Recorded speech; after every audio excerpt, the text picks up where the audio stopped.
Paz do Senhor, meus irmãos, estamos alegres por mais esta manhã. O Senhor nos concedeu a oportunidade de juntos estudarmos a palavra do Senhor. Meu nome é Natanael e quero agradecer ao nosso irmão João pelo convite que me fez para estar hoje com os irmãos. Agradecendo a Deus por todos os professores que já têm nos ensinado bastante com esse material, que ele é muito rico, muito bem elaborado, e essa é uma apostila que tem sido uma bênção para nós. Nós estamos no módulo 2, o discipulado cristão. Hoje o tema da nossa aula é a ambição do discípulo, é a nossa 10ª aula e o capítulo 19 da nossa apostila. Antes de nós iniciarmos, eu gostaria de convidar você para nós orarmos ao nosso Deus. Senhor, meu Deus e Pai, nesta manhã nós queremos te agradecer por tudo que o Senhor tem feito por nós. Nós queremos, Senhor, aleluia, adorar ao Senhor nesta manhã. Queremos pedir que o Senhor derrama sobre nós o teu Espírito Santo, nos dê sabedoria, nos dê entendimento. Abençoa-nos, ó Pai, para que nós possamos entender o que o Senhor quer falar conosco nesta manhã. Que o Senhor venha falar especialmente e individualmente em cada coração. Senhor, meu Deus e Pai, sê conosco.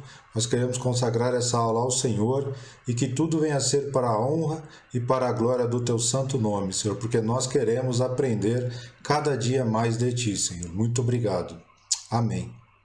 Então, na aula de hoje, nós temos como um texto que eu destaquei na leitura que nós iremos fazer, que se encontra em Mateus capítulo 6, versículo 21, que diz assim: pois onde estiver o seu tesouro, aí também estará o seu coração.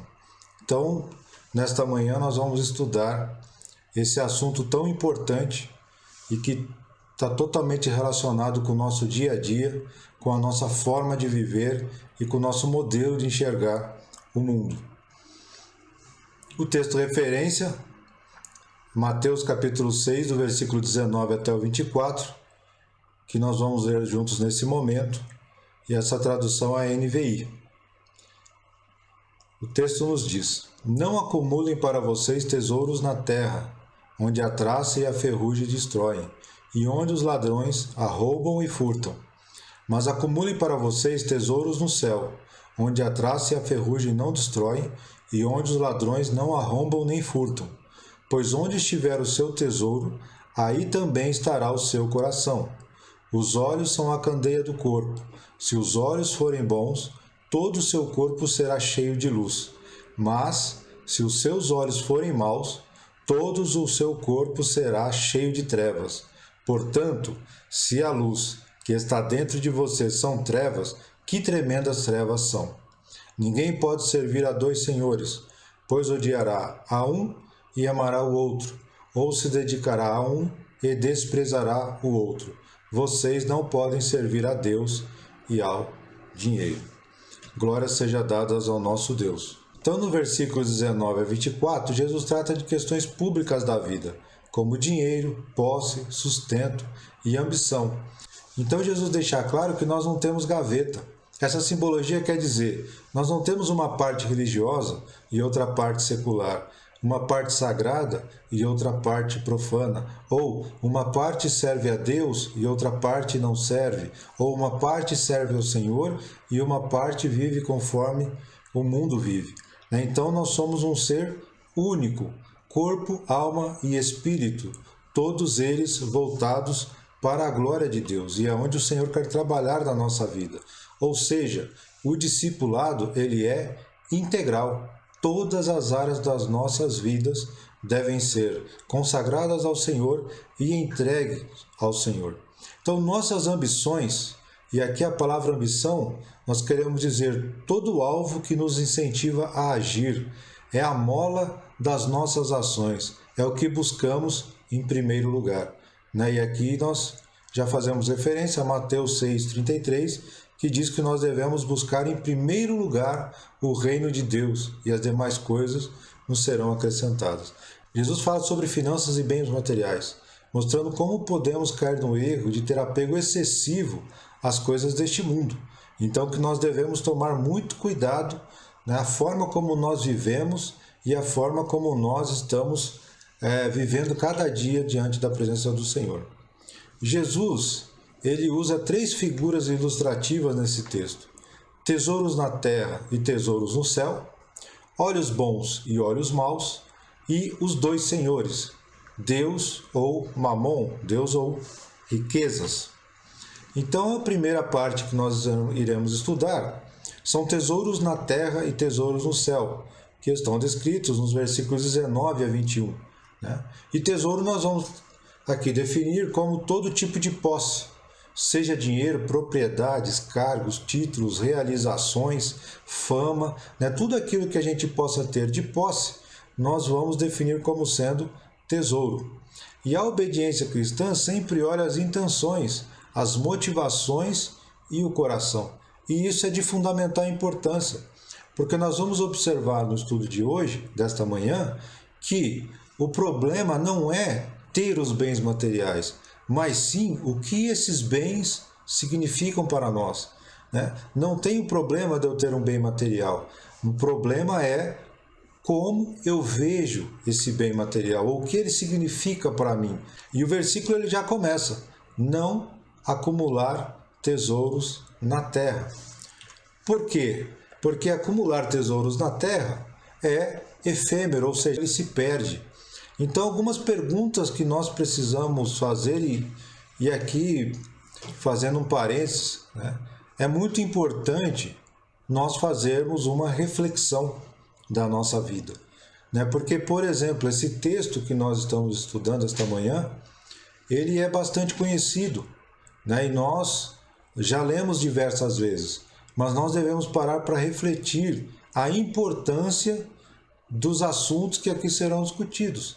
Então, uma pergunta importante que eu devo fazer, você deve fazer, que é: onde gastamos a maior parte do nosso tempo, esforço, energia e atenção? Se for nas coisas materiais, é porque tais coisas já subiram ao patamar de tesouros em nosso coração. Coisas dessa terra que estamos tentando acumular e reter.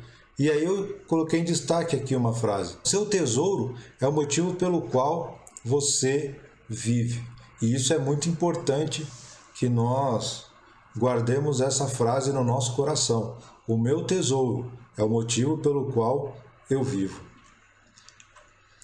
Então, a Bíblia nos alerta, Jesus Cristo falando, né, que nós devemos tomar muito cuidado com os tesouros terrenos, porque eles passam, eles perdem o valor, eles são corroídos pelo tempo.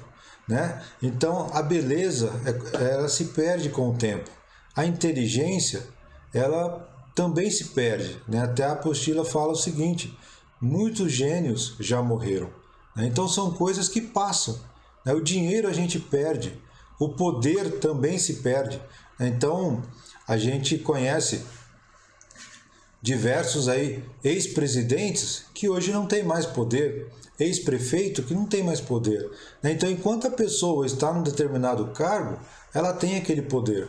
Mas quando ele deixa de ter o cargo, ele perdeu o poder.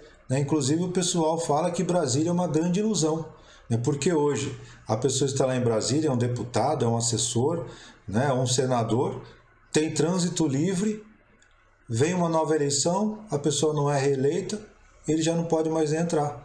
Então, o poder, alguém que hoje é muito poderoso, amanhã pode não ter poder algum. Então, os tesouros terrenos trazem insegurança. Por quê? Porque eles são frágeis. É fútil colocar o coração nas coisas desse mundo. Eclesiastes vai dizer: tudo é vaidade, tudo é inútil. E nós vamos daqui a pouco tratar um pouco mais sobre esse texto. 2 observações importantes. Os tesouros terrenos passam e os tesouros terrenos trazem insegurança. E por que traz insegurança? Exatamente porque eles passam. Porque eles podem perder o seu valor muito rapidamente. Nós estamos passando por essa pandemia. Quando foi declarada a pandemia, houve uma queda muito grande nas bolsas de valores de todos os países desse mundo. E muita gente perdeu muito dinheiro, viu a sua riqueza dividir por 3, dividir por 4. Então, as coisas elas acontecem numa velocidade e já nos traz a clareza, que nós devemos refletir nessa manhã. os tesouros terrenos passam, perdem seu valor, nos traz insegurança. Então, Cristo, ele é o nosso Criador e conhece nossa composição como ninguém. Ele sabe o que é terreno, jamais poderá nos satisfazer. Por isso que esse texto é tão importante. Busque os tesouros do céu, viva para o que é eterno. Se desgaste buscando o que a traça, ladrão e ferrugem não pode tirar. Então, nós já podemos tirar uma lição muito importante aqui, né? Que as coisas dessa terra, elas são todas passageiras, elas têm um fim. Então nós precisamos investir os nossos esforços naquilo que é eterno, naquilo que vai durar eternamente. Então Cristo sabe, né, que o que é terreno não pode satisfazer os desejos do homem. Tesouros nos céus é tudo aquilo que tem valor eterno. É tudo aquilo que nos leva em direção a Deus. Em Timóteo capítulo 6, versículo 17 ao 19, Paulo nos escreve dizendo: ordene aos ricos deste mundo que pratiquem o bem, sejam ricos em boas obras, generosos e prontos para repartir. Dessa forma, eles acumularão um tesouro para si mesmos, um firme fundamento para a era que há de vir. Então, Paulo aqui está alertando, e nós podemos fazer um paralelo entre os dois textos, que nós devemos abençoar pessoas. Se você é rico, se Deus te abençoou, que isso seja para você abençoar outras pessoas. E isso vai gerar um tesouro eterno para aquilo que há de vir. Então, acumular tesouros no céu significa usar todos os recursos que nós tivermos, possibilidades, forças, tempo, para a realização de boas obras, resgatar pessoas, abençoar necessitados, servir a quem precisa. E aí o texto diz aqui, coisas não têm duração e valor eterno, mas gente tem, a ponto de Deus enviar o seu Filho neste mundo para morrer por nós, que éramos pecadores, e nos dá direito à redenção e à salvação através da morte de Jesus Cristo. Então, é muito importante nós pensarmos, que nós precisamos acumular tesouros nos céus. E veja bem, um texto que é muito repetido e é plena verdade.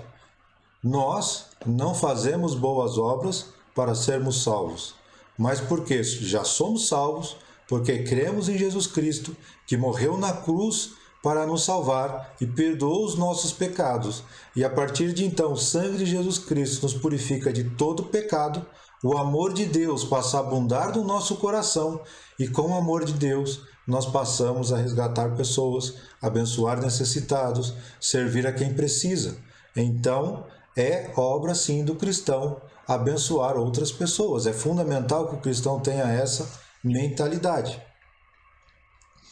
Investir os bens desse mundo na busca da justiça e no resgate dos outros, esse é o tesouro pelo qual vale a pena lutar e se gastar diariamente. Essa é uma ambição genuinamente cristã, ou seja, você investe em resgatar pessoas, não por suas próprias forças, mas pela palavra do Senhor Jesus Cristo, como o texto muito conhecido, é o Espírito Santo quem convence o homem do pecado, do mundo e do mal. Mas nós precisamos fazer a nossa parte de fazermos discípulos, de abençoar pessoas. Os tesouros que acumulamos nos céus são incorruptíveis, eles não perdem o seu valor. O caráter que se desenvolve à semelhança de Cristo, a fé, a esperança, o amor, o serviço incansável ao próximo, a tarefa ativa de apresentar aos outros, Cristo, e por fim o uso dos nossos bens a favor dos outros.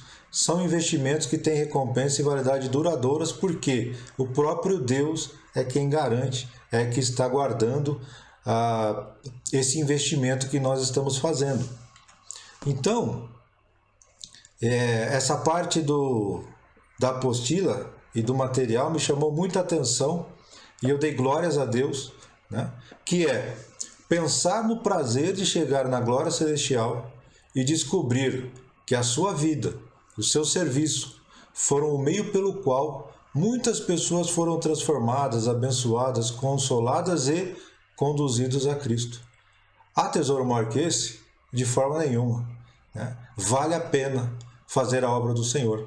Né? Vale a pena investir tempo, né? Investir a sua vida, o serviço, para abençoar pessoas, né? Para conduzir pessoas a Cristo. Então vale a pena, glórias a Deus por isso. Né? Em Coríntios capítulo 15, versículo 58, fala que nós devemos ser firmes e constantes, sempre abundantes na obra do Senhor, sabendo que o nosso trabalho não é vão no Senhor. Então, o Senhor ele vai recompensar. Significa que você está juntando tesouros ou acumulando tesouros nos céus, até chegar aquele dia que Jesus vai nos dizer: vinde benditos de meu Pai. Glórias a Deus por isso. Então, é muito importante nós, como servos de Deus, acumularmos tesouros nos céus. Como que eu faço isso? Através da minha vida, através do que você tiver de disponibilidade, abençoar pessoas, sermos instrumentos de Deus para abençoar outras pessoas. Essa é a missão do cristão, né? Ele conduzir pessoas a Cristo, né? Mostrar Cristo e a importância e a necessidade que todo pecador precisa de Jesus Cristo, o Salvador, para ter os seus pecados perdoados e ir para o céu e ter uma vida eterna. Glória seja dada ao nome do Senhor. Então, resumindo o que nós até agora falamos, né, e a comparação entre o tesouro terreno e o tesouro celestial. O tesouro terreno, ele é egoísta, pensa para si próprio. Né? Quantas pessoas querem acumular riquezas e somente pensando em si, com nenhum outro objetivo, apenas de realizar os desejos da sua própria carne. Enquanto que o tesouro celestial é altruísta. Eu vou investir meu tempo, aquilo que Deus tem me dado, o conhecimento que Ele tem abençoado, que tem nos entregado, para abençoarmos outras pessoas, para também levarmos outras pessoas a Cristo. O tesouro terreno, ele é venenoso, enquanto o tesouro celestial ele é edificante. Né? Por que venenoso? Porque as pessoas ficam amarguradas. Em busca do tesouro terreno, a pessoa ela começa a fazer qualquer coisa, né? Perde ética, perde moral, com o objetivo de alcançar o tesouro terreno, enquanto que o tesouro celestial é edificante. Né? Como é bom você pregar a palavra de Deus para alguém, essa pessoa aceitar Jesus. Como é bom alguém estar desesperado e você ser usado por Deus e ministrar uma palavra e a pessoa depois voltar para você e dizer: olha, aquele dia eu estava passando por uma situação muito difícil, mas aquela palavra que você falou, através daquela palavra, Deus falou comigo e eu mudei a forma de pensar. Ou eu tinha que tomar uma decisão e Deus te usou e assim por diante. Isso é uma bênção. Ao passo que o tesouro terreno, a pessoa faz a qualquer custo, né? E muitas vezes gera muita inimizade, porque destrói a vida de outras pessoas. O tesouro terreno é passageiro, como nós vimos, ele é efêmero, ele passa, ele perde o seu valor, ele é inútil, né? Enquanto que o tesouro celestial ele é duradouro. Então, nós podemos ver que tem muitas pessoas que são frustradas, são amarguradas, são tristes, cínicas.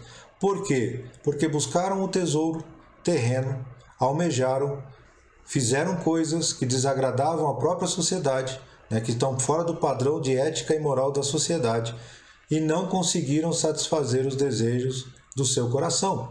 Porque uma vida plena é aquela vida cuja presença de Deus é manifestada. O vazio que o homem procura, ele só pode encontrar em Jesus. As coisas, elas passam, mas o amor de Deus, ele permanece nos nossos corações, né? Nos dá alegria, nos dá felicidade, mesmo que as situações possam ser difíceis. A presença do Senhor nos traz alegria, a presença do Senhor nos conforta, a presença do Senhor nos dá paz em meio à guerra, porque nós sabemos para onde nós vamos, porque o Senhor prometeu nos levar para onde quer que Ele estiver, nós também estejamos. Então o discípulo não é uma pessoa amargurada, não é uma pessoa que fica frustrado, porque ele ambiciona as coisas do céu, porque o lugar nosso, o lugar do discípulo é o céu, é o lugar ao qual nós pertencemos. Então a palavra do Senhor diz que nós devemos desejar, almejar as coisas do alto, pensar nas coisas que são do alto. Glória seja dada ao nosso Senhor.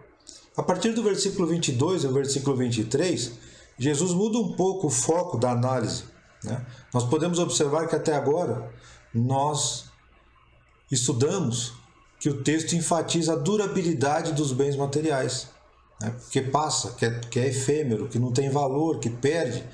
Mas a partir de agora, Jesus passa a abordar como essas coisas, como esses bens materiais podem afetar a nossa vida. Então Jesus muda o foco da durabilidade para como os bens materiais afetam a nossa vida. Então os olhos são o principal meio pelo qual nos colocamos em contato com o ambiente, né? Quando nós olhamos, nós passamos a ter uma percepção do ambiente ao qual nós estamos. Por isso a forma como nós enxergamos afeta profundamente a forma como nós vivemos, né? Nós temos uma visão de mundo e a nossa visão de mundo precisa ser baseada na palavra de Deus, né? E não uma visão de mundo baseada nos conhecimentos desse próprio mundo, nos conhecimentos da sociedade. Então, a forma como nós enxergamos tudo ao nosso redor afeta a forma como nós vivemos, né? Se os olhos forem bons, isto é, enxergar os bens materiais e riquezas de maneira certa, todo o corpo será cheio de luz. Nossa vida será santa, alegre e justa. Se os olhos forem maus, se os bens terrenos se tornarem nossa grande ambição, todo o corpo será cheio de trevas. Sofreremos as más consequências disso. Então, nós precisamos enxergar o mundo com os olhos de Cristo. Nós precisamos enxergar as coisas com o olhar de Cristo. Então, resumidamente, Jesus diz: a forma como você vê e lida com as coisas será determinante no tipo de vida que levará, na formação de suas prioridades, atitudes e emoções em relação a tudo. Onde você colocar os seus olhos, ali estará o seu coração. Então, essa frase é de fundamental importância. A forma como você vê as coisas define as suas prioridades. Então, isso é uma questão que nós precisamos ter total atenção, né, do que nós estamos olhando, como nós vemos a sociedade. Nós devemos tomar um cuidado muito grande, porque a sociedade, a cada dia, ela tenta impor seus conceitos e seus valores. Mas nós temos os nossos conceitos e os nossos valores baseados na palavra de Deus. Então o mundo tenta distorcer os valores que o Senhor nos deixou na sua palavra. Mas nós precisamos olhar o mundo com o olhar de Cristo. E isso vai definir as nossas prioridades, né? Se vermos o dinheiro como grande alvo da nossa existência, logo nos tornaremos maus, violentos, inescrupulosos, né? A gente vê muito em filme, né? Pessoas que fazem qualquer coisa por dinheiro, mas muitos desses filmes são baseados em histórias reais, né? E muitas vezes nós conhecemos pessoas que por dinheiro fazem qualquer coisa, né? Por dinheiro fazem aquilo que desagrada a Deus, aquilo que desagrada o padrão moral e ético cristão e muitas vezes do próprio mundo, né? O padrão ético do mundo, ele é quebrado, né? Então, se enxergarmos a promoção no trabalho como um tesouro desejável, pisaremos nas pessoas e nos tornaremos orgulhosos, porque se os olhos forem maus, tudo mais será trevas. Então, nós precisamos tomar muito cuidado com os nossos olhos, né? Todos os nossos valores, ações e prioridades são moldados a partir da forma como nós entendemos o mundo, como vemos o mundo. E nós, mais uma vez falando, precisamos pedir para o Senhor ter misericórdia de nós e nos dar visão conforme a vontade de Deus. Que o nosso olhar seja de acordo com a vontade do Senhor. Então, a ambição nobre e sincera, ou seja, olhos bons, gera em nós generosidade, disposição ao serviço e alegria. Quando nós vamos estudar sobre dízimo, um dos princípios importantíssimos é a generosidade. Enquanto que a ambição egoísta e materialista, com os olhos maus, gera grosseira, insensibilidade, crueldade, intolerância, né? As pessoas não pensam duas vezes para tomar atitudes completamente desproporcionais, né? Por quê? Porque estão vendo o mundo, né, de uma forma completamente materialista, egoísta, pensando somente em si, né? E por isso que o mundo está cada vez pior, porque cada vez mais as pessoas têm se tornado egoístas. E o egoísmo faz o homem se distanciar de Deus. A vida se torna dessas trevas quando é baseada num princípio mentiroso e diabólico que diz: se você tem dinheiro, você tem segurança. O que não é verdadeiro. Nós temos segurança se nós estamos com a nossa vida guardada em Deus. Porque, como diz aquela passagem, aquela parábola, o que adianta o homem ganhar o mundo inteiro e perder a sua alma? E perder a sua vida? Para onde irá a sua alma? Então, nós sabemos que para nós termos segurança, nós temos que estar com a nossa vida guardada em Deus. E uma vida feliz e harmoniosa é enxergar os bens materiais, as riquezas, os cargos, títulos, como recursos para partilhar e ferramentas para servir, úteis instrumentos para o trabalho de acumularmos um tesouro celestial e eterno. Que nós possamos tudo que tivermos, seja para glorificar a Deus. E vamos observar nesse texto de Eclesiastes, capítulo 12, as palavras do rei Salomão, que diz: lembre-se do seu Criador nos dias da sua juventude, antes que venham os dias difíceis e antes que se aproximem os anos em que você dirá: não tenho satisfação neles. Sim, lembre-se dele, antes que se rompa o cordão da prata, ou se quebre a taça de ouro, antes que o cântaro se despedace junto à fonte, a roda se quebre junto ao poço, o pó volte à terra, de onde veio, e o espírito volte a Deus que o deu. Tudo sem sentido, diz o mestre. Nada faz sentido, nada faz sentido. Então esse texto, nós inclusive estudamos no culto da família, umas 2 ou 3 semanas atrás, que o nosso irmão João fez esse estudo sobre esse texto, E Salomão, ele diz num determinado trecho do livro de Eclesiastes que de tudo que se poderia desfrutar nesse mundo, ele desfrutou. De tudo aquilo que o dinheiro poderia proporcionar para uma vida de alguma pessoa, ele teve. E no final da vida, ele chega a essa conclusão: tudo é vaidade, tudo é sem sentido, tudo é inútil.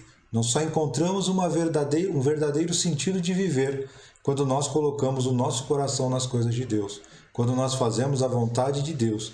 Então que nesta manhã nós podemos ter no nosso coração esse desejo de desejar o Senhor, o desejo de fazer a vontade de Deus, o desejo de olhar com os olhos do Senhor. E nós precisamos todo dia orar ao Senhor pedindo: Senhor, derrama do seu Espírito sobre mim, para que eu possa enxergar com os olhos do Senhor, para que eu possa enxergar de acordo com a visão que o Senhor quer que eu tenha, e não apenas com os meus desejos, emoções, sentimentos, mas sim nos apegarmos às coisas que são eternas, às coisas que fazem sentido. Então uma vida satisfatória segue vendo a Deus, a vida com os olhos bons, guiada por princípios e valores divinos de generosidade, simplicidade, serviço e amor.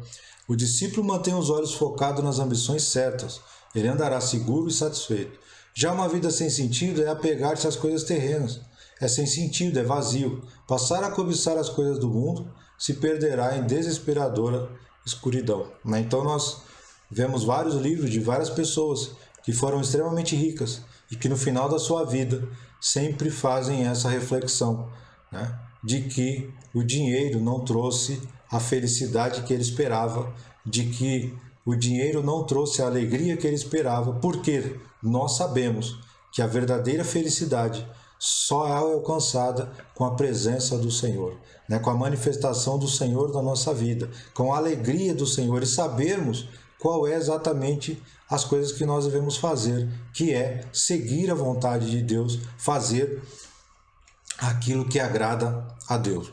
Agora nós vamos para a última figura que Jesus utiliza, que é dos senhores de escravos.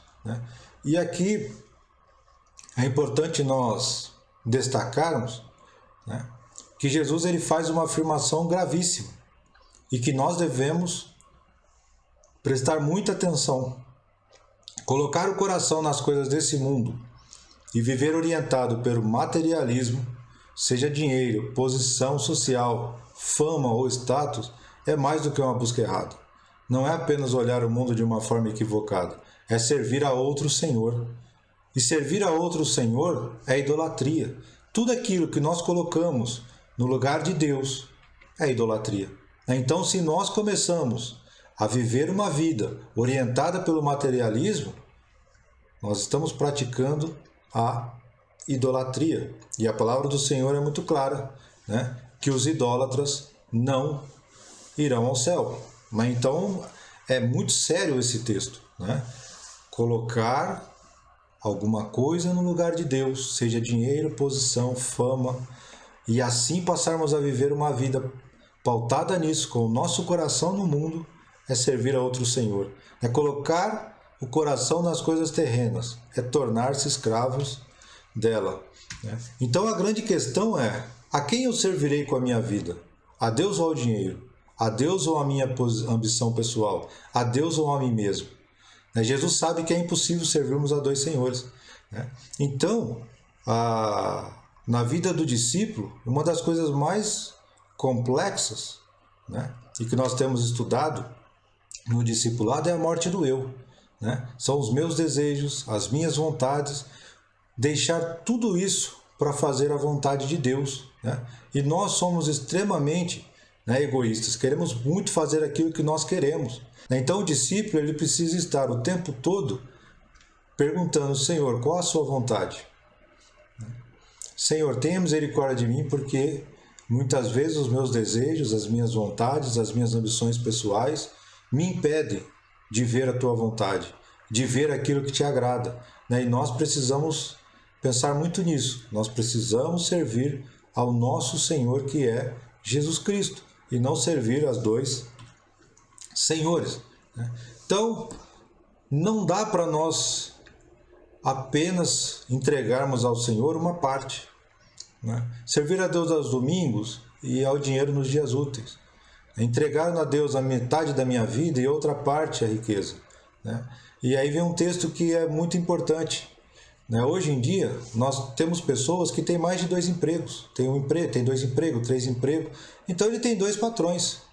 Mas o servo só pode ter um dono.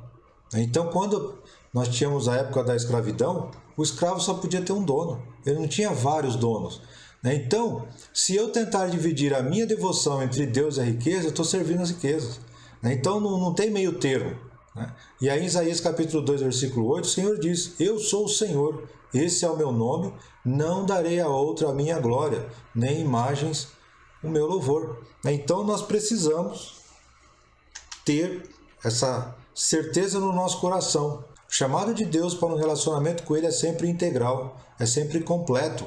Não há espaço para compromisso parcial ou temporário, né? Ou entregamos a Ele o senhorio da nossa vida, ou jogamos a prioridade para o final da lista, né? Ou Ele é a nossa prioridade, ou Ele deixou de ser, né? Não tem o meio termo, né? Só há um Deus verdadeiro. E se a totalidade do nosso afeto, devoção, não lhe for entregue, será dado aos falsos senhores e aos ídolos. Então, reforçando mais uma vez, o nosso relacionamento com Deus, ele é integral, ele é total, né? Ele é o centro da nossa vida. Então, a exigência de Deus ela é total, ela é plena. O Senhor fala: corpo, alma e espírito devem ser plenamente entregues ao Senhor, né? E aí o texto faz uma comparação que ela é extremamente verdadeira, né? Servir a outros deuses como dinheiro, por exemplo, uma carreira profissional, demanda um empenho total, né? Quantas pessoas nós vemos trabalhando, né, quase que 24 horas, né, tentando obter alguma coisa específica, passa a vida inteira, né? Para ter uma ascensão social, as pessoas fazem investimentos gigantescos em termos de esforço, energia, entrega. Então, se essas coisas forem senhores e Deus em nossas vidas, elas exigirão tudo, elas exigirão adoração, né? Então, o discipulado, ele tem que fazer escolhas, né? Ou seja, o discípulo ele tem que fazer escolhas. Servir e viver para Deus, ou servir e viver as ambições materiais, né? Ou Jesus definirá quem somos, como vivemos, sentimos, gastamos, planejamos, ou seremos escravizados por objetos criados pelas nossas próprias mãos. Se amamos a Deus, desprezamos os tesouros do mundo. Se amamos os tesouros do mundo, desprezamos a Deus, ainda que nós possamos jamais admitir isso. Então, tentar dividir a lealdade é optar pela idolatria, Então, mais uma vez, é colocar coisas, objetivos no lugar de Deus, nós estamos cometendo o pecado da idolatria. E que a palavra do Senhor diz que não entrará nos céus. Então nós precisamos pedir perdão a Deus, refletir sempre sobre as nossas vidas, porque em algum momento a gente pode estar fazendo isso até de forma inconsciente. E nós precisamos, Senhor, abre os meus olhos para que eu possa ver exatamente como eu estou vivendo, como eu estou enxergando o mundo, como eu estou vendo as coisas acontecerem, que eu quero ver conforme ao Senhor. A ordem de amar ao Senhor, acima de todas as coisas, é um mandamento maravilhoso. Por quê? Porque somente quando amamos a Deus acima de todas as coisas é que nós somos libertos do pecado e da escravidão da qual éramos submetidos quando adorávamos aos falsos deuses. Então, quando nós adoramos a Deus, quando nós amamos a Deus de todo o nosso coração, a principal coisa que acontece é que nós somos libertos do poder do pecado, estando livres novamente para viver a plenitude da vida com Deus. E aí o amor de Deus começa a transbordar nos nossos corações. E isso é o que nós precisamos estar sedentos e desejosos pela presença do Senhor na nossa vida, para que nós possamos transbordar o amor de Cristo para as outras pessoas. Então, a escolha proposta por Jesus não é entre vida pobre e uma vida rica. Não é sobre isso que Jesus está falando. Jesus está falando sobre a ambição de acumular coisas terrenas e a ambição de acumular terrenos eternos. Ou seja, olhar apenas as coisas materiais ou viver uma vida olhando para aquilo que é eterno. As necessidades materiais são importantes. Podemos pedir as bênçãos do Senhor sem medo. Mas como Israel recebendo o maná no deserto, nossa preocupação tem que ser com o pão de cada dia, crendo que o sustento de amanhã virá do Senhor. Então nós não devemos estar temerosos com o dia de amanhã. Nessa passagem que está registrada em Êxodo, capítulo 15, versículo 21, do versículo 15 ao 21, nós conhecemos bem, porque Deus começou a mandar o maná para o povo de Israel e era para eles pegarem somente o necessário para um dia, que o Senhor tinha prometido: amanhã virá novamente o maná. E aí amanhã vocês pegam novamente somente aquilo que é necessário. Mas a incredulidade do homem, o medo, a insegurança, a ansiedade, o que será que vai acontecer no dia de amanhã, muitas vezes nos impossibilita de exercermos a nossa fé. Nossa, eu estou com medo, e se amanhã não vier? E se isso não acontecer? Se Deus prometeu, Ele fará, porque Ele é fiel e Ele é justo. E Ele não é homem para que minta, nem filho do homem que se arrependa. Então, se Deus mandou, se Deus disse que vai fazer, creia, porque Ele fará. Então, não estejais ansiosos pelo dia de amanhã, porque Deus está nos abençoando e cuidando de nós. Então, para nós concluirmos, tem um conjunto de perguntas. Eu devo perguntar para mim, você deve perguntar para você. Existe alguma coisa que me impede, que te impede de amar a Deus acima de todas as coisas? Existe alguma coisa que impede? O que lhe interrompe a obediência a Deus? Do que depende o seu futuro? A quem pertence o seu tempo? Quem define o seu orçamento?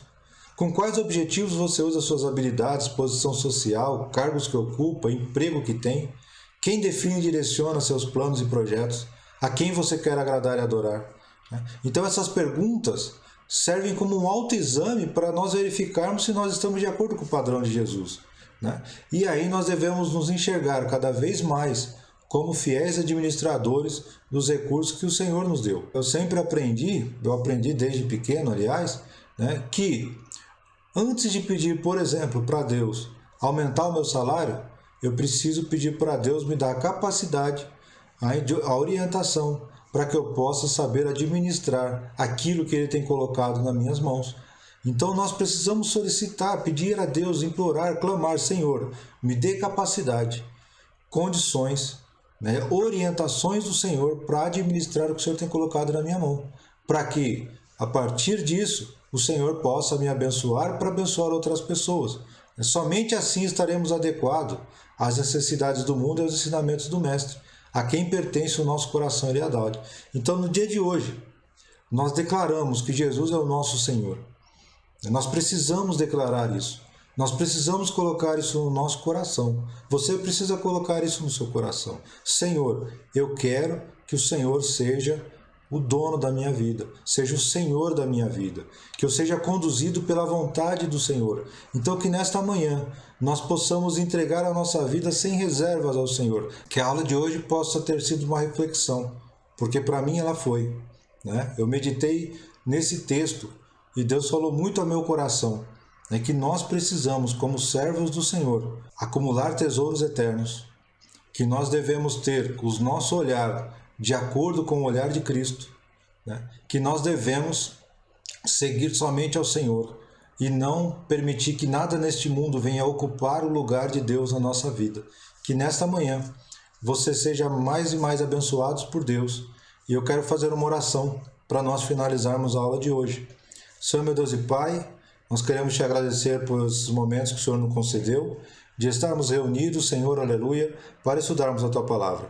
Nós queremos te agradecer, Senhor, aleluia, porque o Senhor é o nosso Deus, porque o Senhor morreu na cruz por nós para nos dar direito à salvação, e através da morte de Jesus Cristo nós fomos libertos.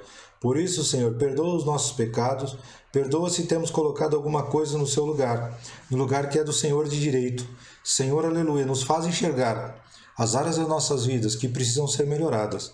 Nos faz, Senhor, aleluia, abrir os nossos olhos para que nós possamos ter a visão de Cristo.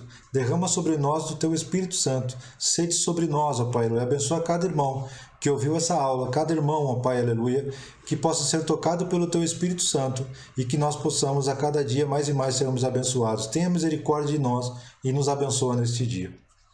Eu agradeço por você estar aqui conosco e que o Senhor continue nos abençoando durante esse domingo, né? Hoje que é a Santa Ceia do Senhor, e que Ele continue nos abençoando e na próxima aula que Ele continue falando mais conosco. Glória seja dada ao nome do Senhor. Bom dia a todos. Obrigado, meus irmãos. Fiquem com Deus.